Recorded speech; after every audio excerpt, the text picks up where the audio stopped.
Hello guys, welcome back to the channel and welcome back to elite wrestling. तो guys आज इस video में हम एलीट रेसलिंग के डायनामाइट शो के बाद की AEW से जुड़ी हुई बहुत ही बड़ी और बहुत ही इंटरेस्टिंग अपडेट्स के ऊपर बात करने वाले हैं। क्योंकि गाइज AEW का डायनामाइट शो खत्म होने के बाद क्रिस जेरिको को फैंस की तरफ से बहुत ज्यादा बैकलैश मिल रही है। लास्ट डायनामाइट शो पर पॉसिबली 2 सुपरस्टार्स इंजर्ड हो चुके हैं और AEW और NXT की व्यूअरशिप और एलीट रेसलिंग के टॉप 5 रैंकिंग के साथ साथ आज इस वीडियो में हम जानने वाले हैं कि मैट हार्डी ने उनके एलीट रेसलिंग के फुल गियर पे-पर-व्यू में होने वाले मैच के बारे में क्या कहा। तो गाइज ये सब बातें जानने के लिए ये वीडियो एकदम आखिर तक देखना और अब ज्यादा देर ना लगाते हुए चलिए ये वीडियो शुरू करते हैं। और सबसे पहले जान लेते हैं कि इस वीक वाले एलीट रेसलिंग के डायनामाइट शो और WWE के NXT के शो की व्यूअरशिप क्या रही। पर गाइस हर बार की तरह ही इस बार भी मैं आपको इन दोनों ही शोज की इस वीक की व्यूअरशिप बताने से पहले मैं आपको इन दोनों ही शोज की लास्ट वीक की व्यूअरशिप याद दिलाना चाहूंगा। और अगर यहाँ पर हम शुरुआत करें NXT से तो गाइस लास्ट वीक वाले NXT के शो को व्यूअरशिप मिली थी 651 के व्यूअर्स, जो व्यूअरशिप NXT के शो के मुकाबले बहुत ही कम थी। पर वही अगर हम बात करें लास्ट वीक वाले एलीट रेसलिंग के डायनामाइट शो की तो गाइस लास्ट वीक वाले एलीट रेसलिंग के डायनामाइट शो को व्यूअरशिप मिली थी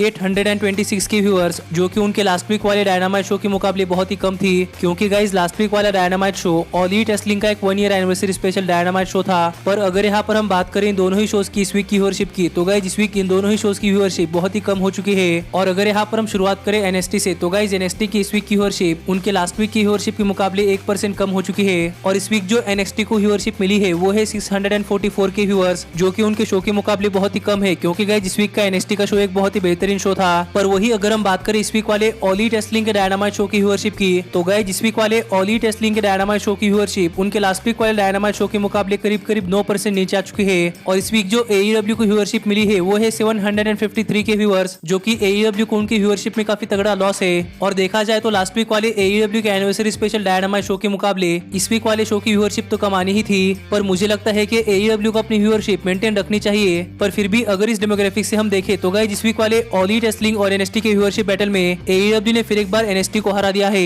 और अगर यहाँ पर हम बात करें डेमोग्राफिक्स की तो गाइस 18 to 49 एज डेमोग्राफिक में AEW का रैंक आया है 13 और NXT का रैंक आया है 56, जिससे हम समझ सकते हैं कि गाइस अब तक 18 to 49 एज डेमोग्राफिक में AEW NXT से अनडिफिटेड है। और यही इस वीक वाले इन दोनों ही शोज की व्यूअरशिप थी। पर गाइस अब हम आगे बढ़ते हैं और बात करते हैं हमारे अगले अपडेट की और जानते हैं इस वीक वाली एलीट रेसलिंग की टॉप 5 रैंकिंग्स। तो गाइस हर बार की तरह ही इस बार भी AEW ने अपने टॉप 5 रैंकिंग्स निकाले हैं। और अगर यहाँ पर हम शुरुआत करें AEW की विमेंस डिवीजन से तो गाइस AEW की विमेंस डिवीजन के टॉप 5 रैंकिंग में नंबर 5 पर आते हैं ब्रिट बेकर, नंबर 4 पर आती है बिग सॉल, नंबर 3 पर आती है एबेडॉन, नंबर 2 पर आती है फिनोल्फी फ्रॉड और गाइस नंबर 1 पर आती है नायला रोज। और स्टिल है हमारी एलीट रेसलिंग की women's world heavyweight champion Hikaru शिरा। और हमें इस वीक के एलीट रेसलिंग की विमेंस डिवीजन के टॉप 5 रैंकिंग में थोड़ा सा चेंज देखने को मिला है। क्योंकि गाइस इस टॉप 5 रैंकिंग में बिग सॉल नंबर 2 की पोजीशन से नंबर 4 की पोजीशन पर आ चुकी है और फिनोल्फी फ्रॉड नंबर 4 की पोजीशन से नंबर 3 की पोजीशन पर जा चुकी है। जो चेंजेस हमें इस वीक वाले एलीट रेसलिंग की विमेंस डिवीजन के टॉप 5 रैंकिंग में देखने को मिले हैं। पर गाइस अगर यहाँ पर हम बात करें एलीट रेसलिंग के टैग टीम डिवीजन के टॉप 5 रैंकिंग की तो गाइस AEW के टैग टीम डिवीजन के टॉप 5 रैंकिंग में नंबर 5 पर आते हैं सैंटाना और ओर्टिज, नंबर 4 पर आते हैं बुचर और ब्लेड, नंबर 3 पर आते हैं नेचुरल नाइटमेयर्स, नंबर 2 पर आते हैं बेस्ट फ्रेंड्स और गाइस नंबर 1 पर आते हैं द यंग बक्स। और स्टिल है एलीट रेसलिंग के world tag team champions FTR। और हमें इस वीक के एलीट रेसलिंग के टैग टीम डिवीजन के टॉप 5 रैंकिंग में भी थोड़े से चेंजेस देखने को मिले हैं कि यंग बक्स नंबर 2 की पोजीशन से नंबर 1 की पोजीशन पर जा चुके हैं और बेस्ट फ्रेंड्स नंबर 1 की पोजीशन से घसर कर नंबर 2 की पोजीशन पर आ चुके हैं। लेकिन गाइस अब हम बात करते हैं हमारे एलीट रेसलिंग के सिंगल्स मेल डिवीजन के टॉप 5 रैंकिंग की। तो गाइस इस वीक के एलीट रेसलिंग के सिंगल्स मेल डिवीजन के टॉप 5 रैंकिंग में नंबर 5 पर आते हैं शॉन स्पियर्स, नंबर 4 पर आते हैं ब्रॉडी ली, नंबर 3 पर आते हैं लांस आर्चर, नंबर 2 पर आते हैं MJF और गाइस नंबर 1 पर आते हैं ब्रायन केज। और स्टिल है हमारे एलीट रेसलिंग के TNT हेवीवेट चैंपियन कोडी और एलीट रेसलिंग के world heavyweight champion John Moxley. और हमें इस वीक के एलीट रेसलिंग के सिंगल्स मेल डिवीजन के टॉप 5 रैंकिंग में भी थोड़े से चेंजेस देखने को मिले हैं, जहां पर स्कॉर्पियो स्काई को इस लिस्ट से बाहर कर शॉन स्पियर्स इस लिस्ट में नंबर 5 की पोजीशन पर आ चुके हैं और लांस आर्चर यहाँ पर नंबर 1 की पोजीशन से नंबर 3 की पोजीशन पर जा चुके हैं और MJF से नंबर 3 से नंबर 2 पर और ब्रायन केज नंबर 2 से नंबर 1 पर आ चुके हैं। और यही थी इस वीक की एलीट रेसलिंग की टॉप 5 रैंकिंग्स। लेकिन गाइस अब हम आगे बढ़ते हैं और बात करते हैं हमारे अगले अपडेट की और जानते हैं कि मैट हार्डी ने अपने एलीट रेसलिंग के फुल ईयर पे-पर-व्यू में होने वाले मैच को लेकर क्या कहा। तो गाइस अगर आपने हमारा लास्ट वीक का एलीट रेसलिंग का डायनामाइट शो का रिव्यू वीडियो देखा होगा तो गाइस आपको पता होगा कि एलीट रेसलिंग के अगले पे-पर-व्यू यानी कि फुल ईयर के लिए AEW ने मैट हार्डी और सैमी गुएरा के बीच में एक मैच ऑफिशियल कर दिया है। और हमें AEW के फुल ईयर पे-पर-व्यू में मैट हार्डी और सैमी गुएरा के बीच में एक एलीट डिलीशन मैच देखने को मिलने वाला है। जिस मैच के बारे में बात करते हुए हाल ही में मैट हार्डी ने अपने सोशल मीडिया हैंडल पर एक वीडियो शेयर किया है और यहाँ पर बात करते हुए मैट हार्डी ने सैमी गुएरा को धमकी दे दी है कि सैमी गुएरा अब मैट हार्डी के वर्ल्ड में एंटर करने वाले हैं, जहाँ पर सभी चीजें मैट हार्डी कंट्रोल करते हैं और इस वर्ल्ड में सैमी गुएरा मैट हार्डी से नहीं बच सकते। जो बात कहकर देखकर मैट हार्डी ने यहाँ पर ये चीज कंफर्म कर दी है कि मैट हार्डी और सैमी गेवेरा के बीच में ऑल एलीट रेसलिंग के फुल गियर पेपर में जो एलीट डिलीशन मैच होने वाला है वो मैच मैट हार्डी के हार्डी कंपाउंड में होने वाला है, जिससे ये क्लियर हो चुका है कि गाइस ये मैच एक हार्डी कंपाउंड मैच है और इससे फुल गियर पेपर में होने वाला ये मैच देखने के लिए मैं बहुत ज्यादा एक्साइटेड हूँ, क्योंकि गाइस हमें पहली बार ऑल एलीट रेसलिंग में मैट हार्डी का हार्डी कंपाउंड मैच देखने को मिलने वाला है। पर आप भी मुझे कमेंट कर बताइए कि क्या आप ये मैच देखना चाहते हैं या नहीं। लेकिन गाइस अब हम आगे बढ़ते हैं और बात करते हैं हमारे अगले अपडेट की और जानते हैं कि क्या लास्ट वीक वाले ऑल एलीट रेसलिंग के डायनामाइट शो पर 2 सुपरस्टार्स इंजर्ड हो चुके हैं या नहीं। तो गाइस अगर आपने लास्ट वीक का ऑल एलीट रेसलिंग का डायनामाइट शो देखा होगा तो आपको पता होगा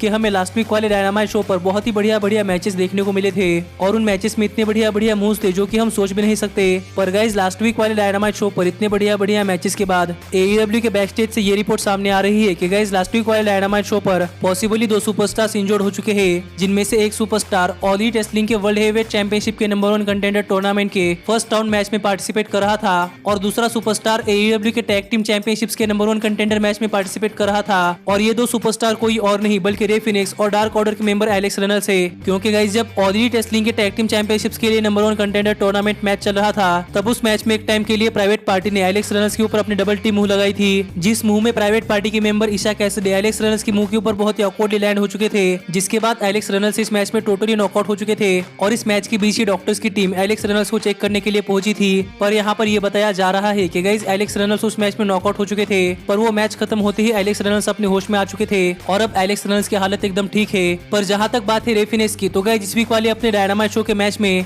रे फिनिक्स ने अपने भाई पेंटागन जूनियर के ऊपर बहुत ही तगड़ी एक टॉप रोप मुंह लगाई थी, जो मुंह लगाने के बाद ऐसा लग रहा था कि रे फिनिक्स इस मैच में कम्पीट करने के लिए स्ट्रगल कर रहे हैं, क्योंकि पॉसिबली उस मुंह में रे फिनिक्स बहुत ही ऑकवर्डली लैंड हो चुके थे, जिसके बाद पूरे मैच में रेफरी ऑब्री एडवर्ड्स ने रे फिनिक्स को चेक किया था और किसी तरह रे फिनिक्स ने अपना मैच खत्म किया। और यहाँ पर माना ऐसा जा रहा है कि रे फिनिक्स को एक इंजरी हो चुकी है, पर हाल ही में रे फिनिक्स को लेकर एक अपडेट सामने आई है जो हमें बताती है कि रे फिनिक्स को बहुत ही माइनर इंजरीज हुई है और पॉसिबली अगले हफ्ते के डायनामाइट शो तक रे फिनिक्स पूरी तरीके से ठीक हो सकते हैं और हमें next week Rey Fenix action में देखने को मिल सकते हैं, जो रिपोर्ट देखकर तो अच्छा लगा, क्योंकि गाइस यहाँ पर रे फिनिक्स को कोई भी मेजर इंजरी नहीं हुई है और हमें पॉसिबली नेक्स्ट वीक तक रे फिनिक्स एक्शन में देखने को मिल सकते हैं। लेकिन गाइस अब हम आगे बढ़ते हैं और बात करते हैं हमारे फाइनल अपडेट की और जानते हैं कि क्यों फैंस की तरफ से क्रिस जेरिको और ऑल एलीट रेसलिंग को बैकलैश मिल रही है। तो गाइस अगर आपने इस वीक वाला ऑल एलीट रेसलिंग का डायनामाइट शो देखा होगा तो आपको पता होगा कि हमें इस वीक वाले डायनामाइट शो पर क्रिस जेरिको और MJF का एक डिनर सेगमेंट देखने को मिला था, जिस सेगमेंट में MJF को इनर सर्कल में लेने की बात होने वाली थी, पर वो सेगमेंट किसी और ही डायरेक्शन में चला गया